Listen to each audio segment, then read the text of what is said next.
want to welcome you to the opening event of our Art Advocacy and Action Conference. This year's theme is Spirit Place, imagining a creative community of art advocacy and action. How can art foster transformative justice?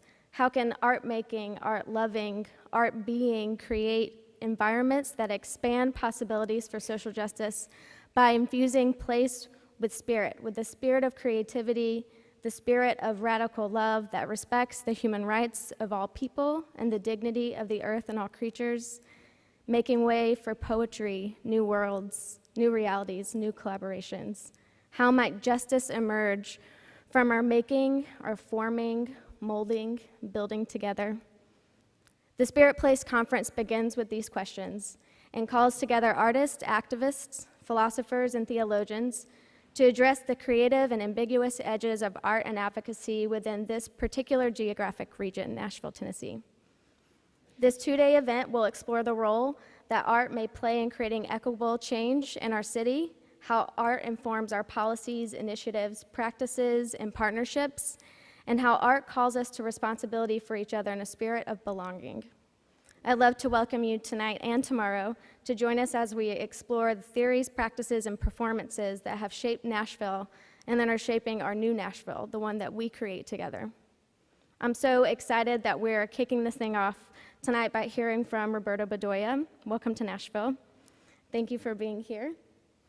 His address tonight is entitled Belonging, Cities, and Poetic Will, which I think is pretty righteous. Now, I'm also glad to welcome Jennifer Cole, Executive Director of Metro Arts, to introduce Mr. Bedoya. Thanks for being here.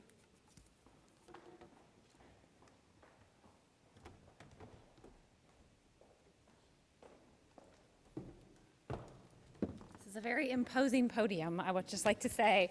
Thank you all so much for being here. We're so proud to be partners with the Divinity School, with the Curb Center, and with Scarrett Bennett in presenting this conference, and more importantly, this initiating of an ongoing conversation.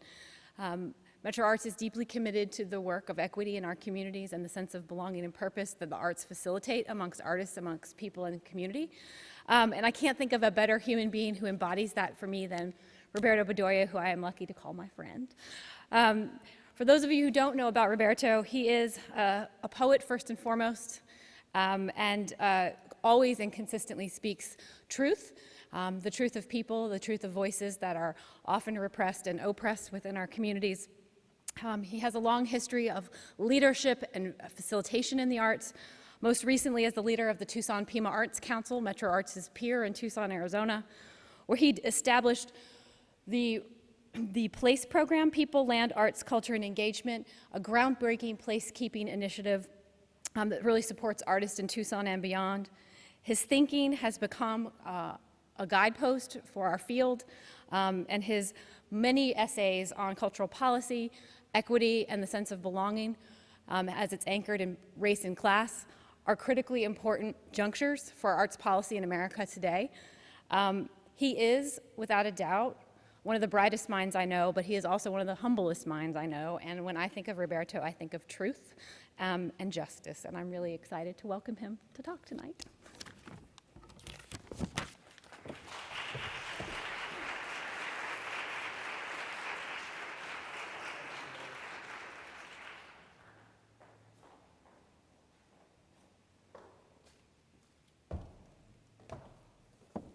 There's something really scary about being here at this podium, because I'm not really a church person, but lately, when I was in high school, I was all about the church. I grew up in the East Bay, and I'm going to set my clock here so I'll tell you a little story. I grew up in the East Bay, San Francisco East Bay, and I had Catholic Franciscan priests, and we were an activist parish, so got in trouble a lot. And so when the city built a new cathedral in San Francisco, here's my church story. I'm out there with the picketing, and I've got a poster of Jesus nailed to the cathedral, because we were arguing that they had to spend their money differently. Didn't get very far. Then the bishop kicked out our Franciscans, and now here I am later in a church. Thank you. Thank you to Metro Arts. Thank you to the Divinity School. Thank you to Jen, Rebecca Dushala. Did I say it correctly? Where are you, honey? Excuse me. Scarlett Bennett. Marie, you have been very good at helping me. So I'm going to read from a paper, show some slides, and then we'll do Q&A. So when I was ramping up to do this, Jen called me and I said, okay. And I like giving myself sort of big homework assignments, so I wrote this out, Belonging, Cities, and Poetic Will. I thought, like, what the hell is that all about? You know, but I said that seems like a good reach. So I'm going to talk about the relationship between these words that was to prompt my remarks, specifically belonging and its intersection with creative placemaking, creative placekeeping practices, cities, and their policy realms and policy regimes. And that's, those of us who know city or work with cities know that regimes can be mighty. And poetic will, imagination, and how they all kind of go like this. I wrote a piece a few years back called Creative Placemaking, the Politics of Belonging and Disbelonging. And in it I state, in my work, I'm in dialogue, often in debates, with poets, with peers across the country about creative placemaking. What I've witnessed in the discussion and practices associated with creative placemaking is that they are tethered to a meaning of place manifest in the built environment. Artists live workspace, cultural districts, spatial landscapes, and this meaning, which operates inside the policy frame of urban planning and economic development, is okay, but it is not the complete picture. Its insufficiency lies in a lack of understanding that before you have places of belonging, you must feel you belong. And that's kind of key, and I'll see that part again. Before you have places of belonging, you must feel you belong.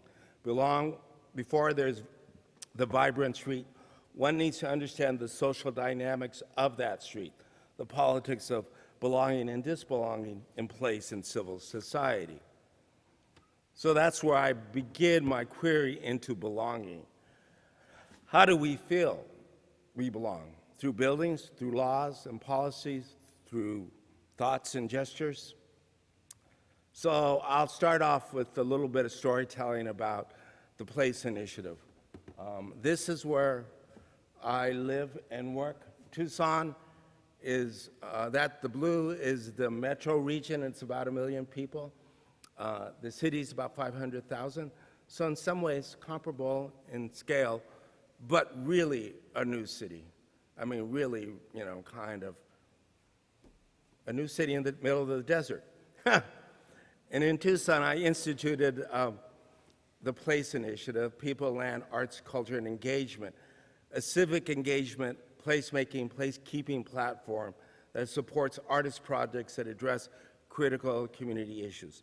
So I'm going to quickly go through some slides, and then I'll come back to my script, my remarks. Am I on? Let's see. Am I on?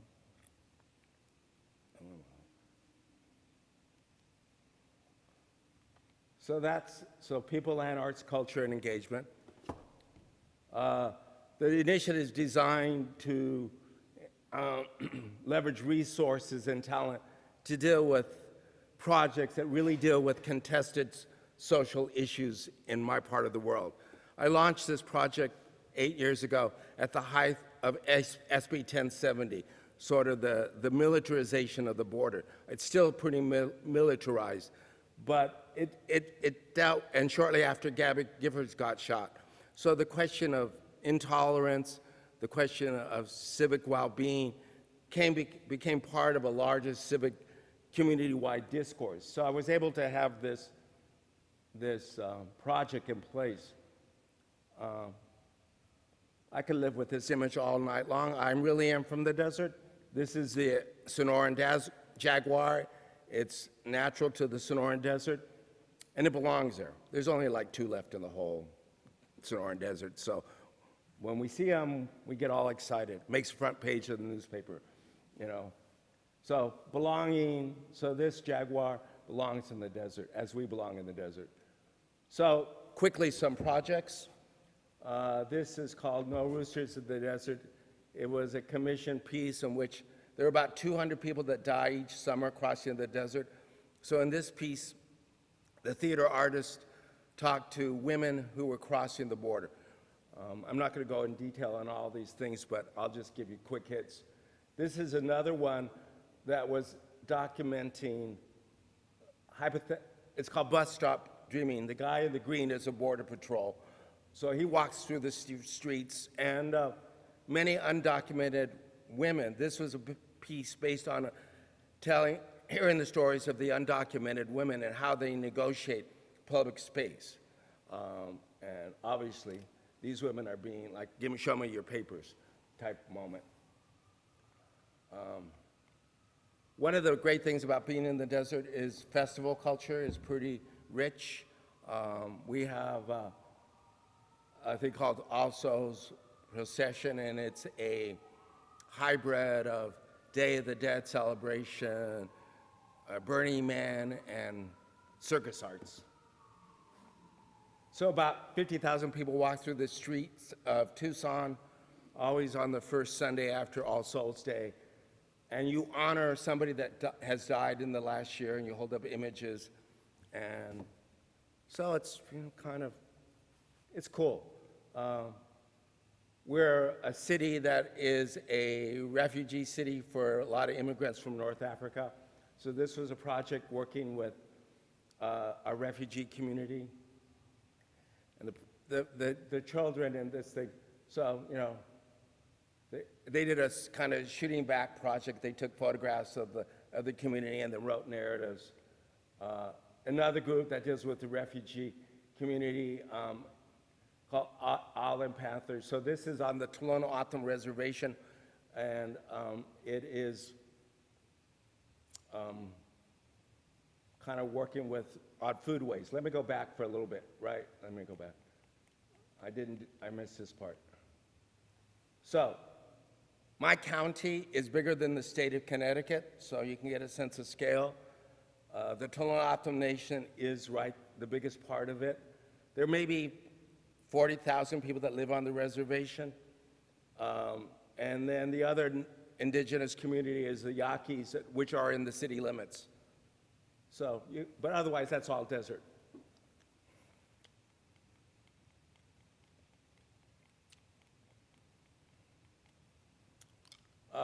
This is a project in which we supported kind of what we call field life field school. The Yaqui community is inside the city limits. At one point it was rural. And so the Yaquis often, how do I say this? Well, you know how the academy works. I'm going to study you. You're a native. And so this was sort of like, in this community, we sort of did,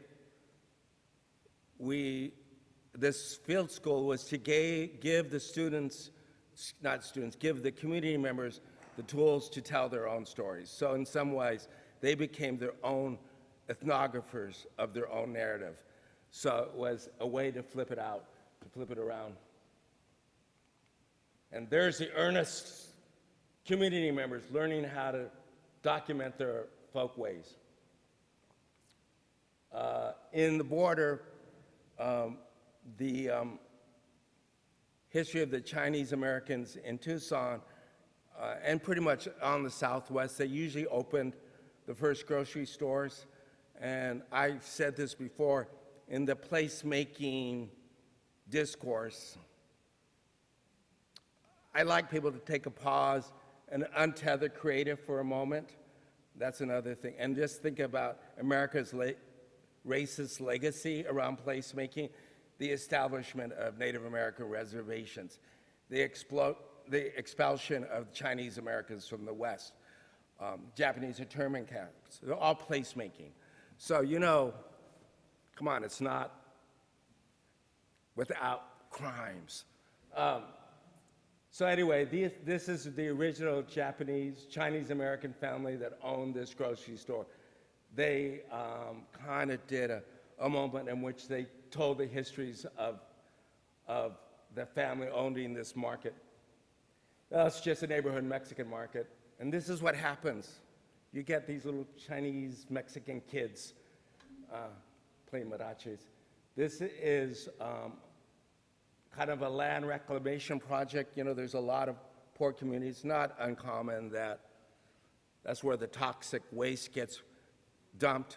So they did a land, clean up the land. It's called the Barrio Sustainability Project. So this was all about water harvesting.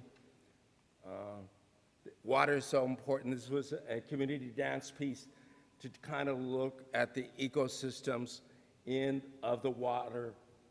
And the water only shows up during the summer, when there are summer monsoons. Otherwise, it's a dry river. And then they did a theater piece based on the histories of the people that lived above there, and in that neighborhood. It was called Menlo Park neighborhood and Barrio Hollywood. I love the fact that, you know, we have the Barrio Hollywood. So anyway, these old timers end up telling stories of the river, and they turned it into a dance piece. Again, an intergenerational piece. Mariachi movement in America really got started in Tucson. This is the interior of our mission, San Javier. It's really a Baroque wonder. We built a streetcar line, and this artist decided, can we figure out different ways in which people can move through the city? So see that little circle with all the various busyness in there. He said, what happens if you design the stops would be in front of all the Circle K's in town instead of like 7-Eleven. I don't know what you have. Do you have Circle K's out here? Is 7-Elevens out here? What do you have? Well, you know, these little mini marts, you know, because in reality, if the poor are going to be walking, using the streetcar lines, they're not going to be going to the mall. They're going to be going to some place to get some milk. So anyway, Jen knows this, that you have to tell the story of impact when you do this work. So these became our frames to talk about the social impact of these projects, which I'll talk a little bit about. I'm not really cheerleader about empirical data research and all that stuff. So I said, okay, here's how we're going to clock the impact of our work. And we did network analysis, so I don't have an image here, but you know, we would sort of look like this project was about bridging difference, and it worked with the church, and it worked with the school, and it worked with the neighborhood association. And then you sort of do your grid, you look at this network analysis, and then you can tease out data from it. And there's the report, and here's home. So that was really quick, but I wanted you to get a sense of these 79 projects that we have done so far. They have shaped Tucson's civic landscape. Through art practices and activities, they engage with folks' social concerns, personal memories, cultural histories, imaginations, and feelings to enliven a sense of belonging within the participants and audience they reach. To understand the civic impact of place projects, we must view them as art practices that weave ethics and aesthetics into projects. These projects, big gestures and little gestures, collectively shape the identity of a place and allow us to feel a sense of belonging within it. They operate in the social space of dialogue and deliberation, presents visions and manifestations of social cohesion, and activate democracy so as to build the commons, illuminating how an aesthetics of belonging happens on city blocks and performance venues, classrooms, at neighborhood centers, and is characterized by short and long-term relationships. The Place Initiative creates opportunities for experiences, one that are deliberate and grounded in art practices designed to engage the expressive life of the civic we. Footnote here. Bill Ivey, who used to be here at Vanderbilt, he's the man, he coined expressive life, really. That's how I came to him. So, you know, there's a little Tennessee here.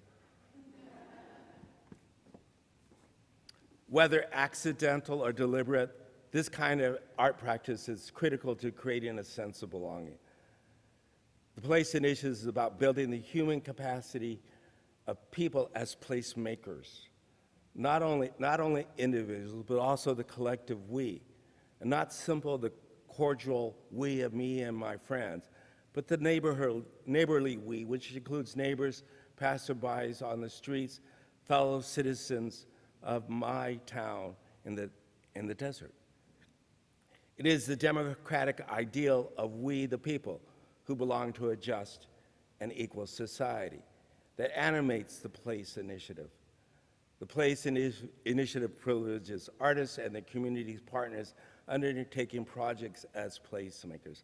I forgot to mention that all these images involve non-arts partners in order to get the project done.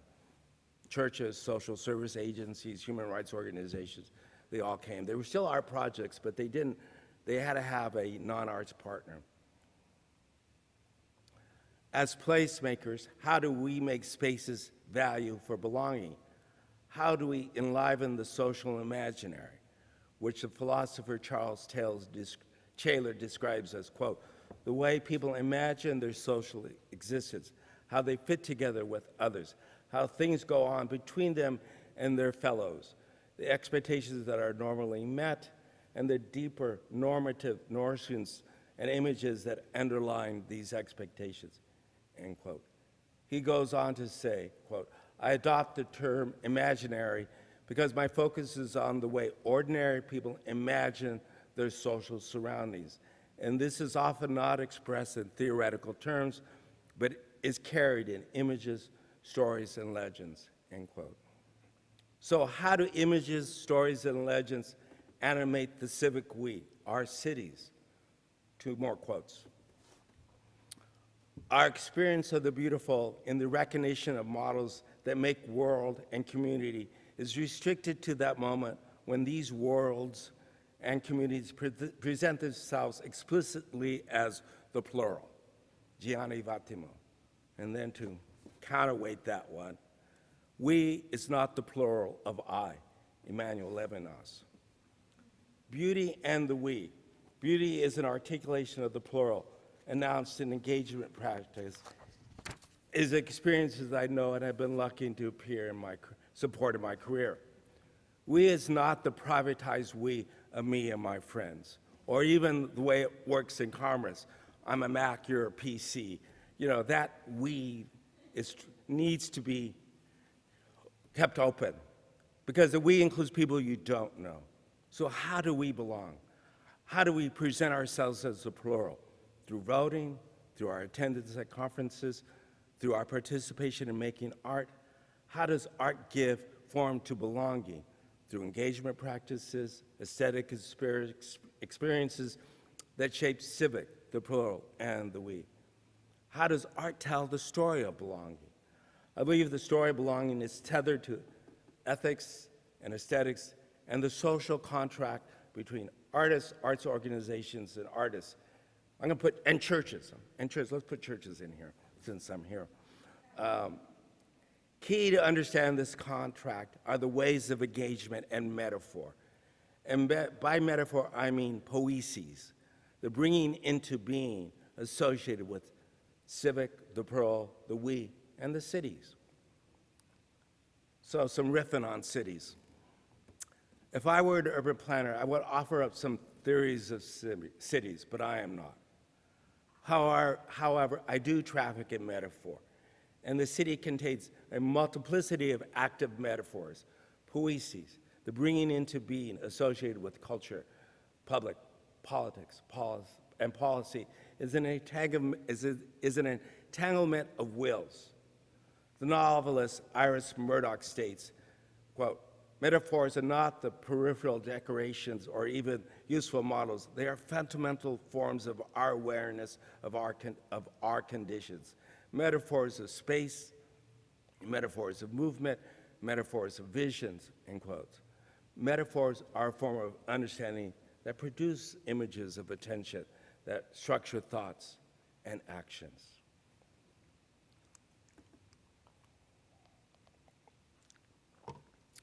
I love metaphors. I'm going to make a big assumption here with this audience. We run businesses that prompt metaphors. The way people use images, stories, song, movement that make meaning, shape, and imagine our plurality is an important part of work of arts administration, of social activism.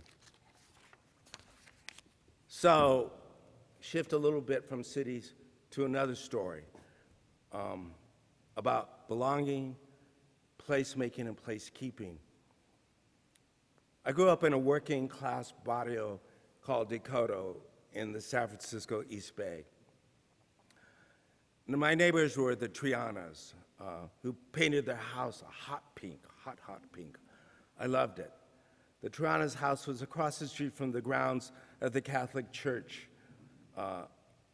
Many of the Anglos who lived in the new tract homes being built around my barrio would park their cars in front of our house on Sunday, and I recall how they would speak ill as if they made their way to the church, like they wanted to run fast as they can from that pink house.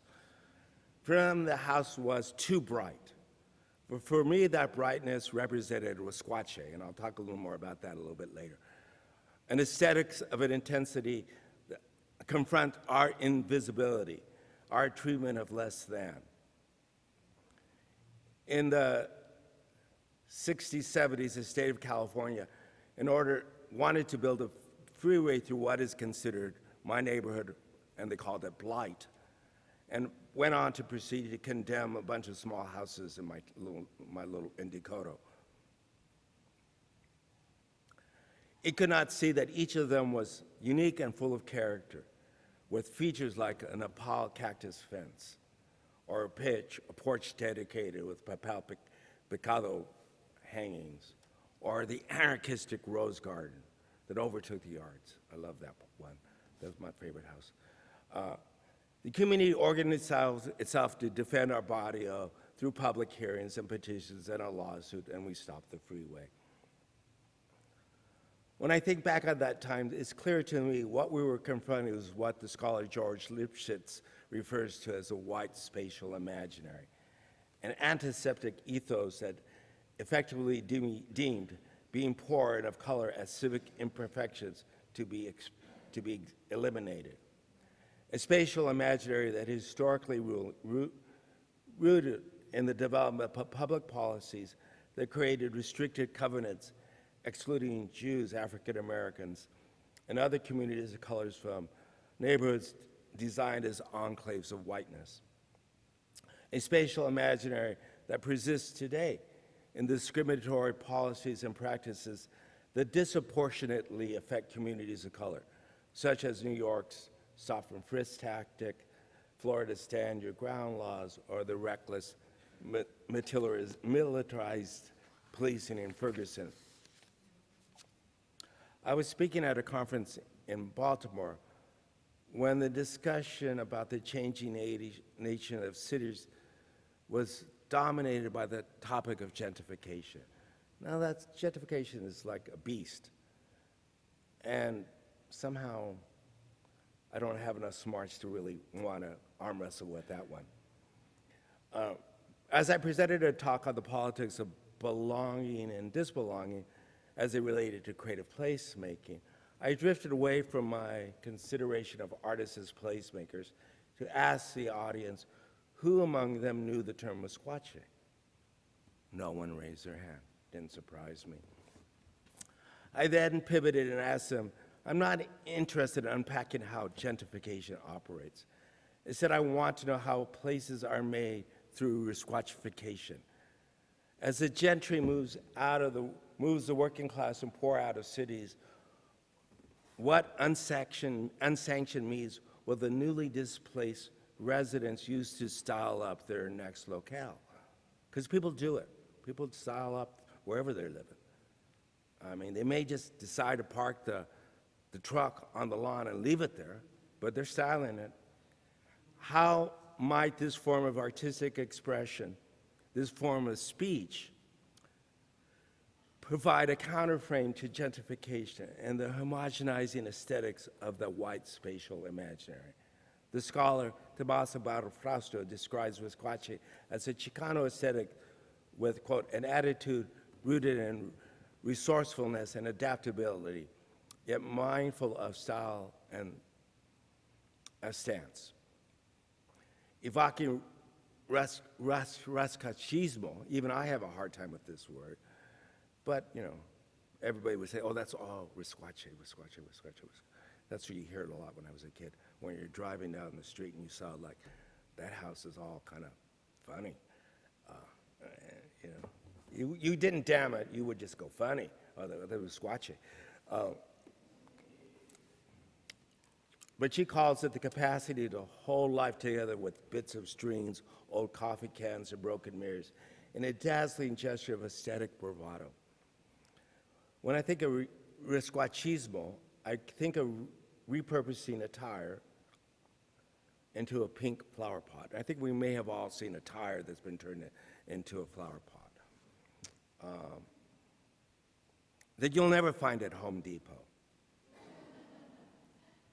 Such an object signifies the imaginary structured by resourcefulness and prompted by poverty, was as distinct from the imaginary imposed by the monetarization of neighborhoods, a prevailing objective in urban development. And I could go down that rabbit hole in a moment. I won't, but I will.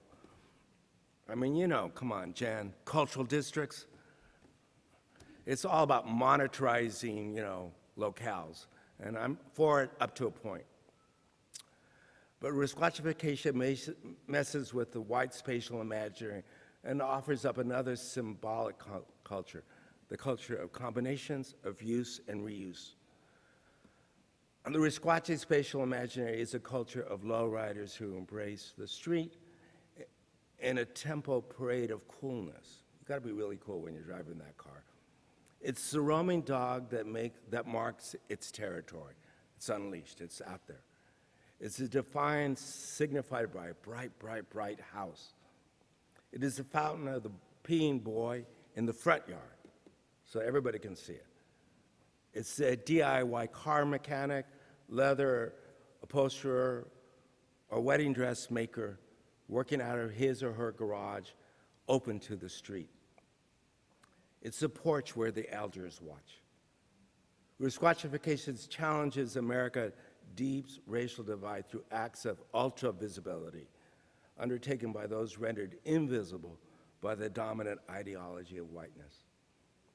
Visquachification also what community activists and my friend in Detroit calls, Jenny Lynn Lee calls placekeeping. Not just preserving the facade of the building, but also keeping the cultural memories associated with the locale alive. Keeping the tree once planted in the memory of a loved one lost in a war. And keeping the tenants who will raise their family in an apartment. It is a call to hold on to stories told by the streets, by the locals, to keep the sounds ringing out of neighborhoods populated by musicians who perform at the corner bar or social hall.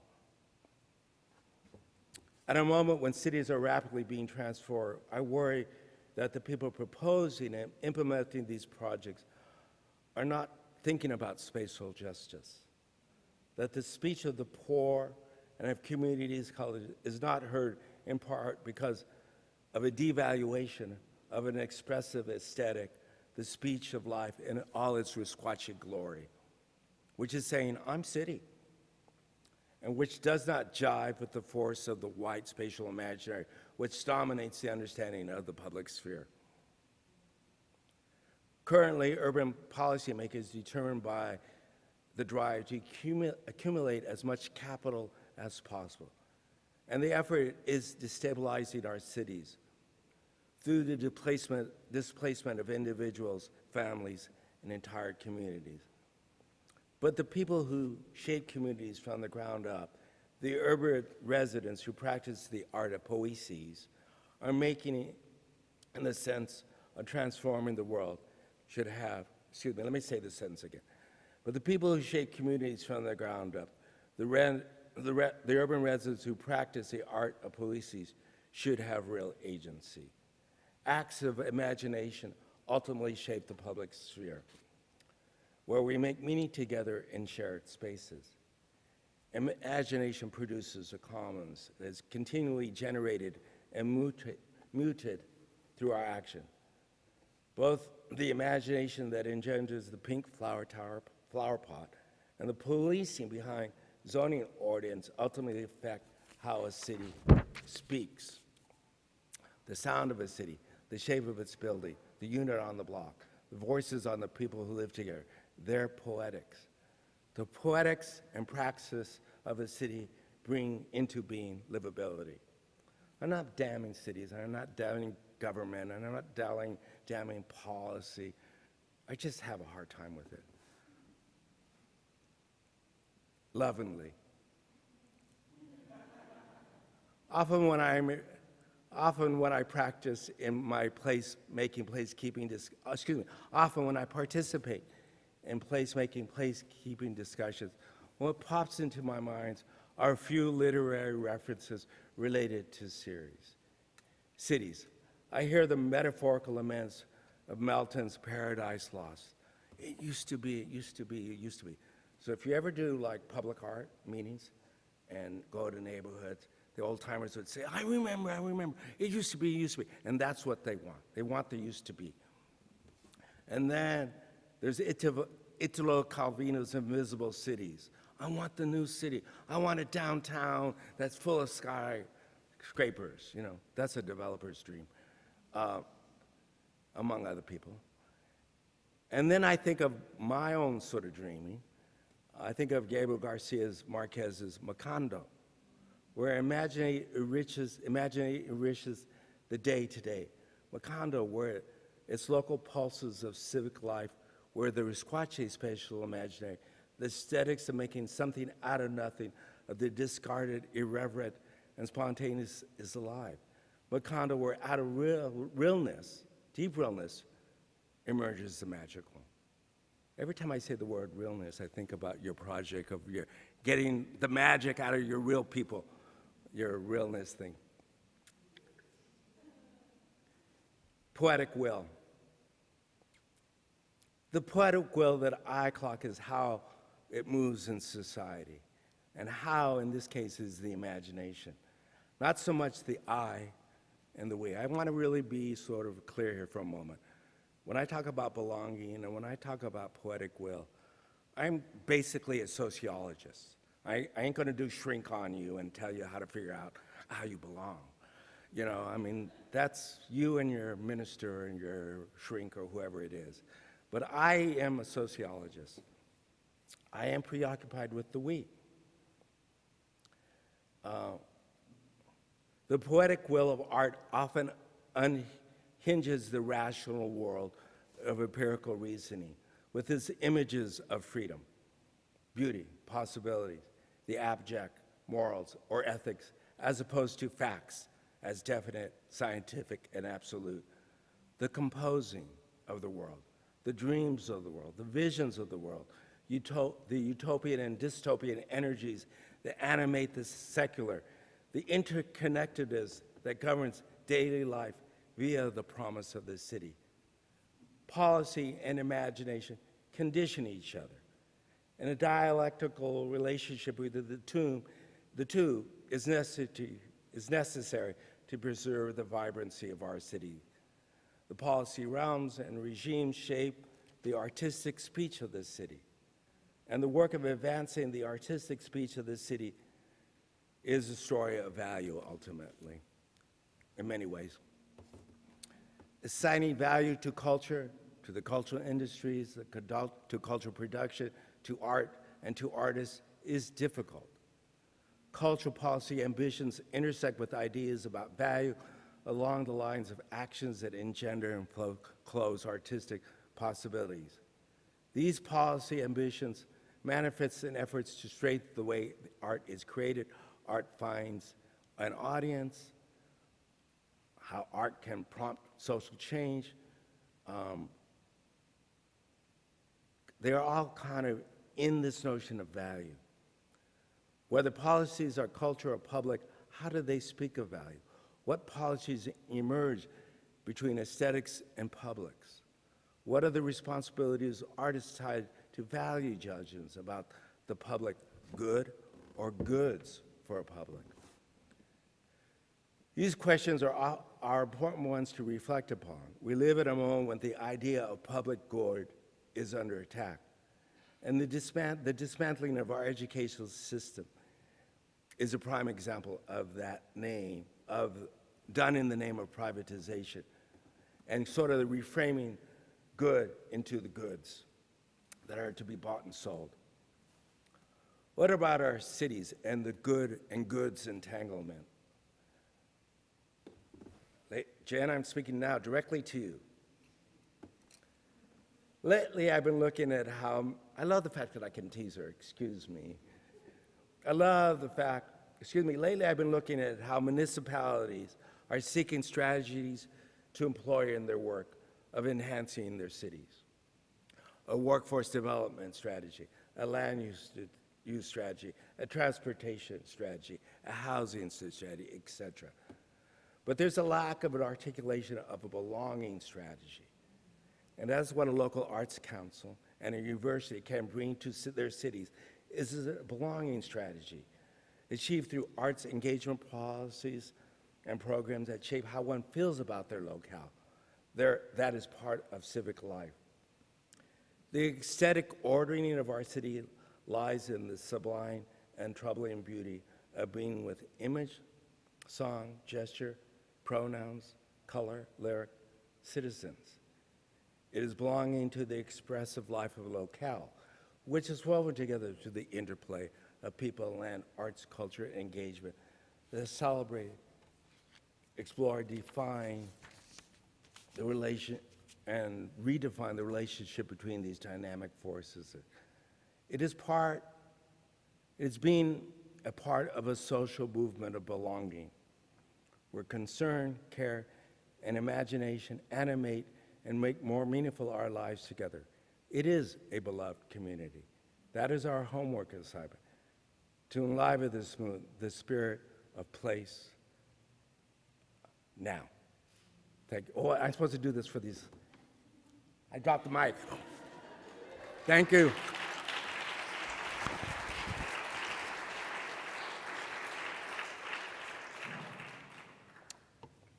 So now I'll take questions, and you guys can grill me and say that was a line of crap. Why do you believe that? Or that was brilliant, you made me cry, whatever. If you could, well, hello. If you could stay at the microphone so we can hear you on the video. Sorry. If you have a question, I'll bring it to you. It's important that you use the microphone.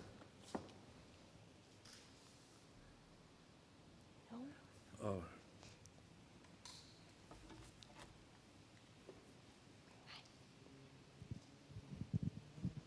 I have a question about communities. You were speaking about gentrification, and it's something that I think we all think about a lot.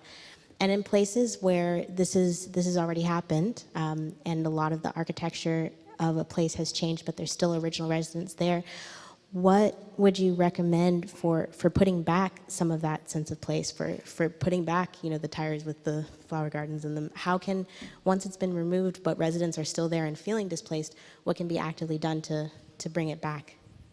I'd love to do it in my neighborhood. I don't think you can bring it back.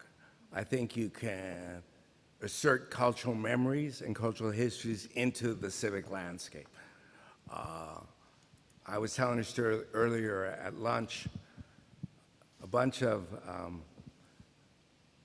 Latina activists in Tucson are making the city very nervous, because they basically are figured out a way to take over the city's historical preservation department.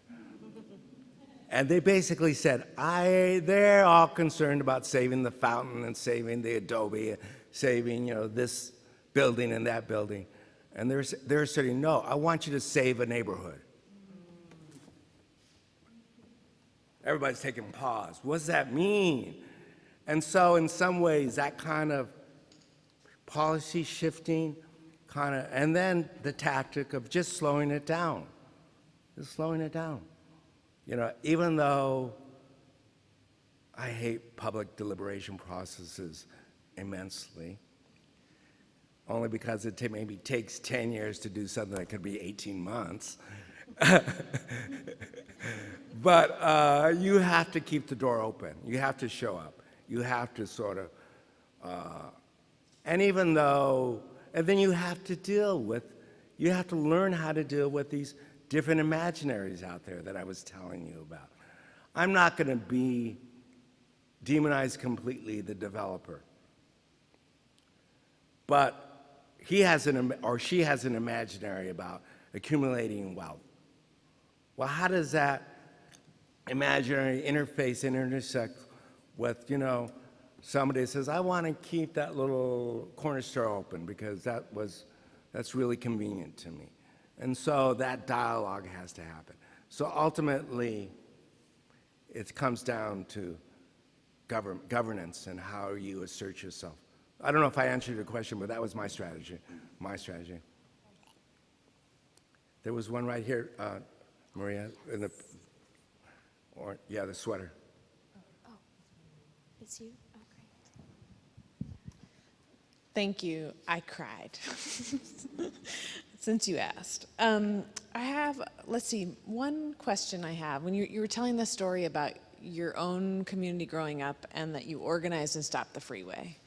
And I guess the question is, and I know it's not either or, but it's like, when do we do art and when do we organize and stop the freeway? I smile because somehow they don't really seem really that separate in my life. So what did I do? I did the fundraiser. I got the mariachi band out there to raise the money. I did that. That was like what I knew in my toolbox is like how to get artists to sort of like be activated. I'm not a visual artist. I'm started off as a poet. So maybe I read poems. I did the poetry reading. I read the poem in front of the mayor and council, and they kind of would roll their eyes. But it was maybe a Neruda love poem, or whatever I felt was right for the moment. But these acts are part of a larger kind of array of strategies. And let me drift a little bit here and talk about artists who run in a local arts council. I like to say my job is I have to serve the anarchists and the white gloves.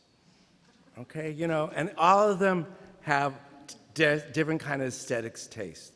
And my studio artists who are inside their studio and they're painters, I'm not asking them to be engagement artists. I talked about my engagement platform, which is a lot closer to my heart.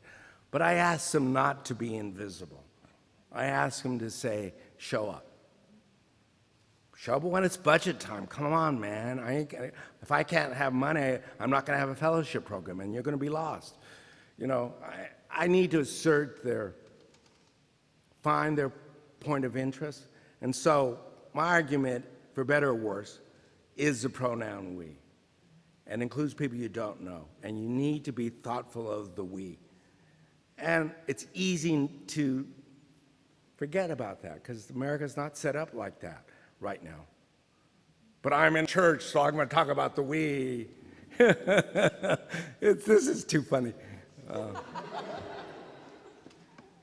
Yes, ma'am, way in the back. And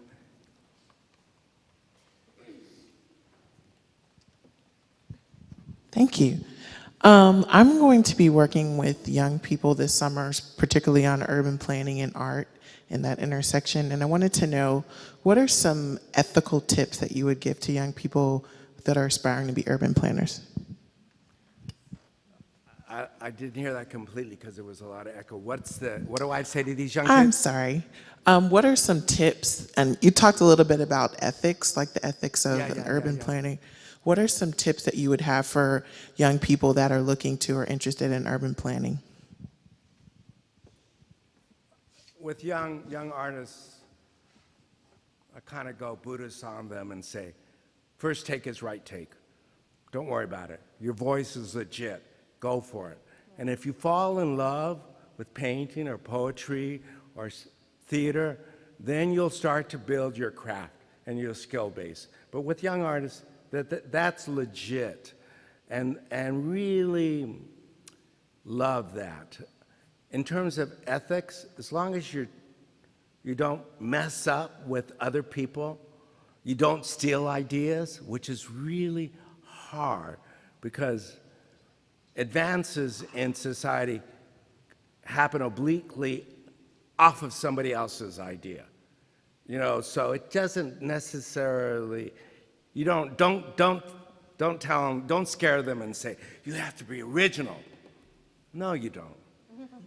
You can riff off of your hip hop tune.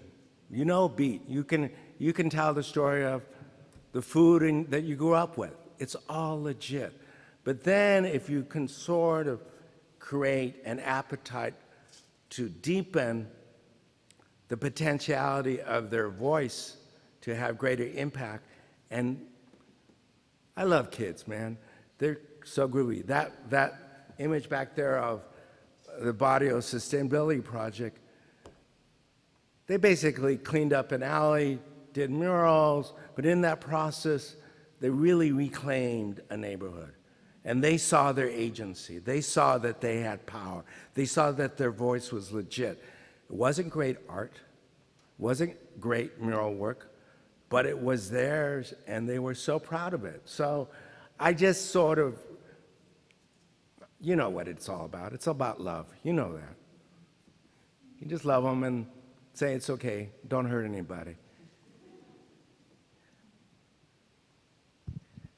I love how you refer to gentrification. I've been watching the dance in Washington Heights in Manhattan for about the last 7, 8 years, where Columbia is moving further and further north and building these big glass and blue buildings to house, you know, the privileged many, and watching what's going on in Washington Heights neighborhood, which is almost a barrio in New York, and lots of different cultures, but it's interesting because all of a sudden the Seatown grocery store, which is where most people go in the neighborhood, now has more fluorescent lights and has different product lines. And you know, the lobbies of the apartment buildings all of a sudden now have marble, and they have cameras, and you know, so the neighborhood landlords are preparing for, you know, the gifted wealthy to come in and somehow live in this space. And it's been interesting for me to watch how the neighborhood is reacting. And so we're seeing some beautiful murals that are going up. We're seeing a lot of interesting corner standoffs. So there's like this new Harlem pub that all the white kids go to, you know, and they get really drunk. And then on the other corners of this, it's like 44th and Broadway.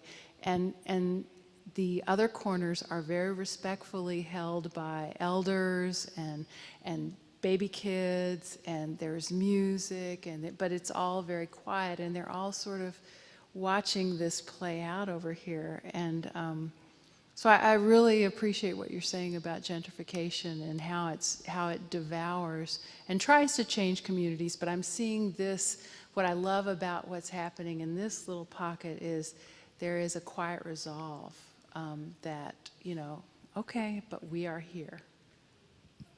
I haven't really dug, maybe it's the next piece of trouble I'll create, but, or to myself at least.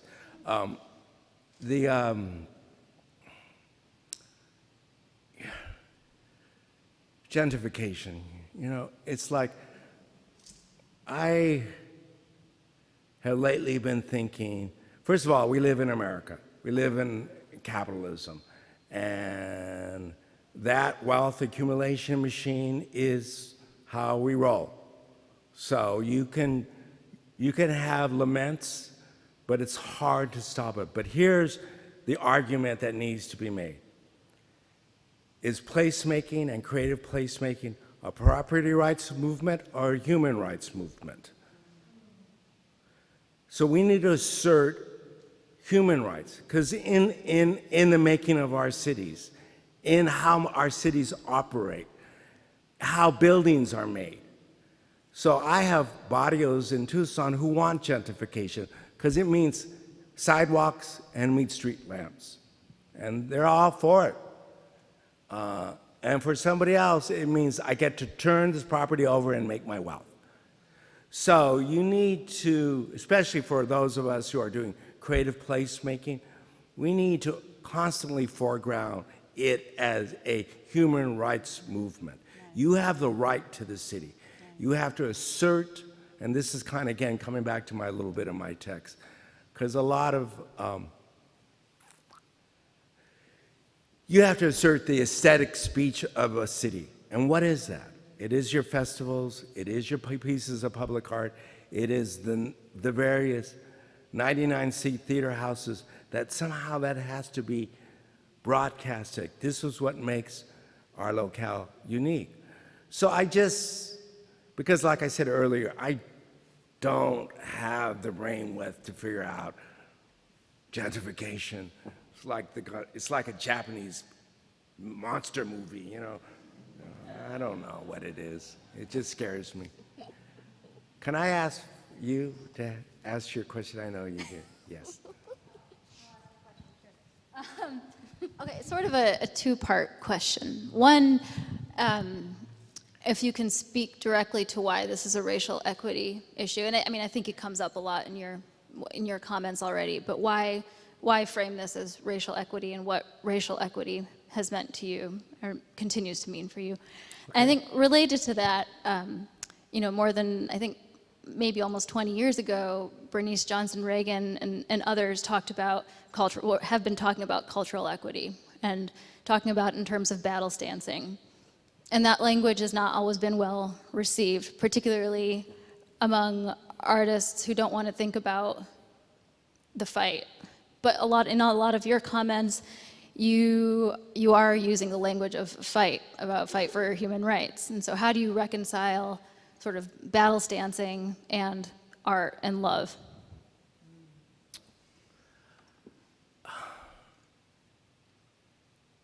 Good question.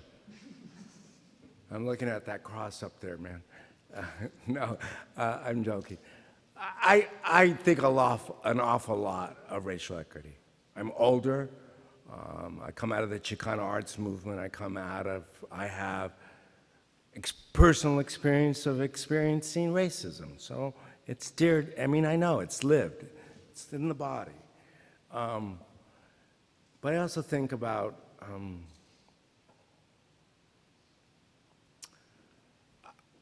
I like to keep the focus on racial equity. Cultural equity can get really diluted.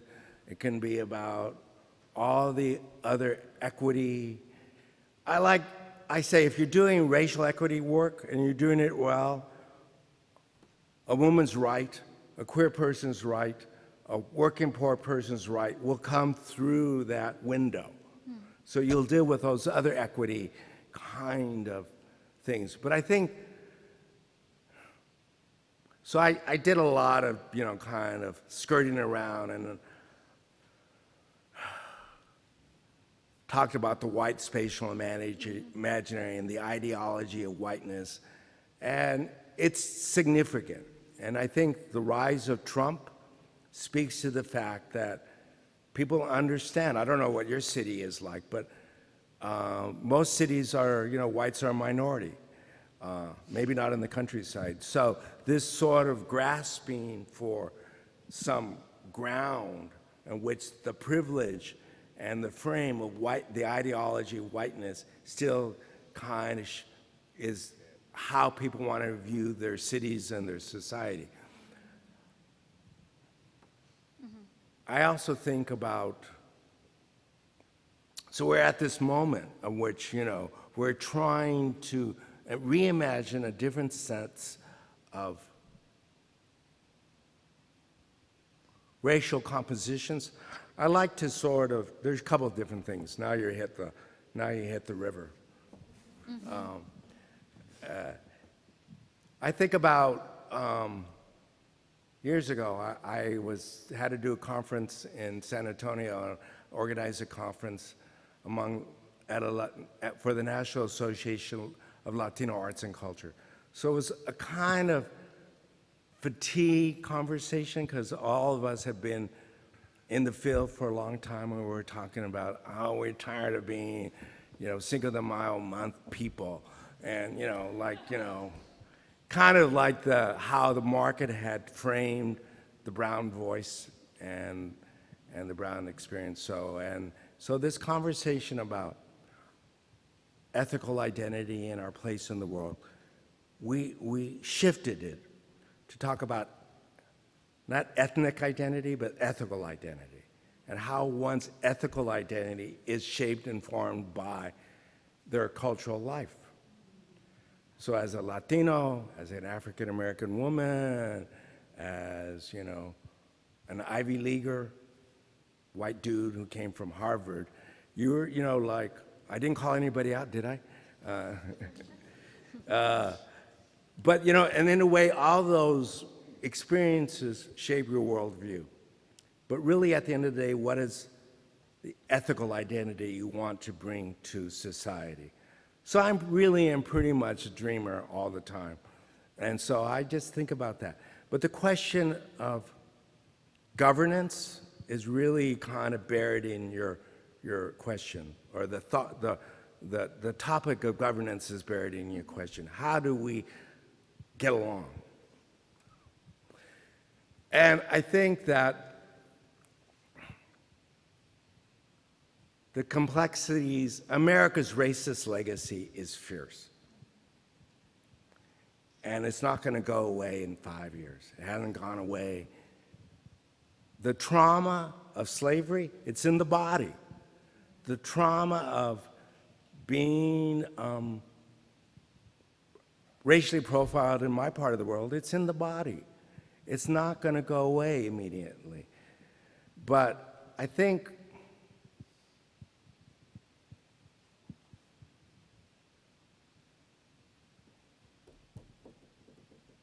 if we're going to create I'm stumped. It's a little bit like the next question. I think about this a lot.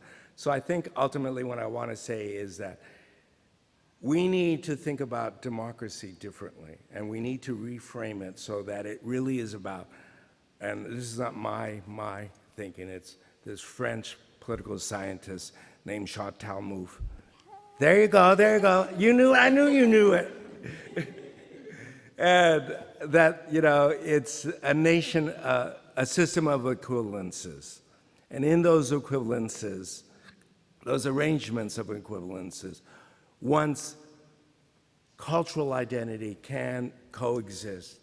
My Latino-ness can coexist with the African American, the Asian American, the white, the Eurocentric point of views. If you kind of assert your ethical kind of behaviors, I don't know if I answered your question. I just like to hear you talk, so it's okay. It's good. Thank you. She had dinner with her last night. She was like quizzing me big time. It was like, girl, come on. Yes. Roberto, I've admired you from afar. I'm not a stalker, but I've heard you speak at several conferences, and so I'm really excited to be here and hear you again. Well, thank you. My question is related to this idea of democracy. I actually work on a creative placemaking grant program, and one of the things that I'm finding from our applicants is that the word "we" is a political term, and oftentimes it is the cleavages of like people, and not necessarily really talking, they're not really talking to their whole community. What I'm struggling with this program is how to really enforce the idea that a community is larger than your perception, but also that, and I hate to say this because we all have egos, but that you really have to go beyond thinking that your ego is community leadership. Because that is what I run into time and time again. Someone has a vision, they want to enforce it on their community. So I would like some practical advice if you have some for me.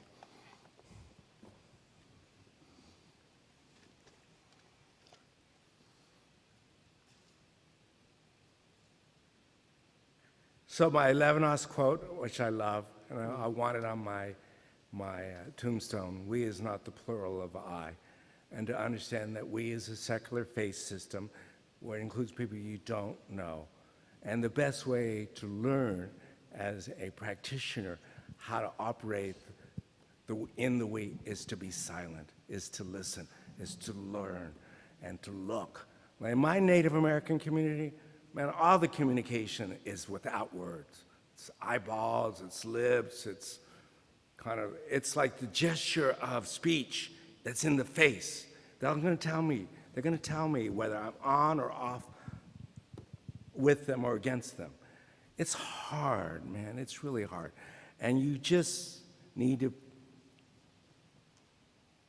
the other thing is, man, is like don't fall into like the savior complex. I'm gonna solve this. I'm the savior. That goes back to the I, the ego. I've got it. But you need to really know what it's in your toolbox. You're a good listener? Great, man. What's the name of your program that you're doing? Creative placemaking.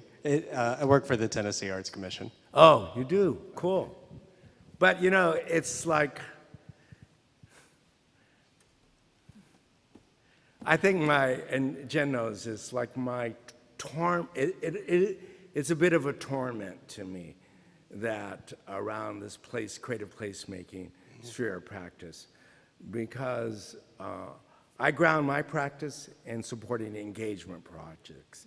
So I always go back to my mantra. Before you have places of belonging, you have to have a sense of your belonging. Mm-hmm. You belong. So that's where I put my cards on the table. It's not it's the same thing. And to me, I define that as placemaking. Now, urban design and placemaking, urban parks and placemaking, churches and placemaking, the academy and placemaking, they all have various sort of definitions. And I think the challenge, and Jen and I were talking about this earlier, is that as a field starts to go like this, nobody's investing yet in supporting the development of a common language. So I can say placemaking from an art world perspective, and the city manager may say it differently. And you're supposed to work together. Mm-hmm. It's like, but things do happen. I guess ultimate thought, final thought on that one is like, don't drink too much wine, relax, and, roll with it. Thank you.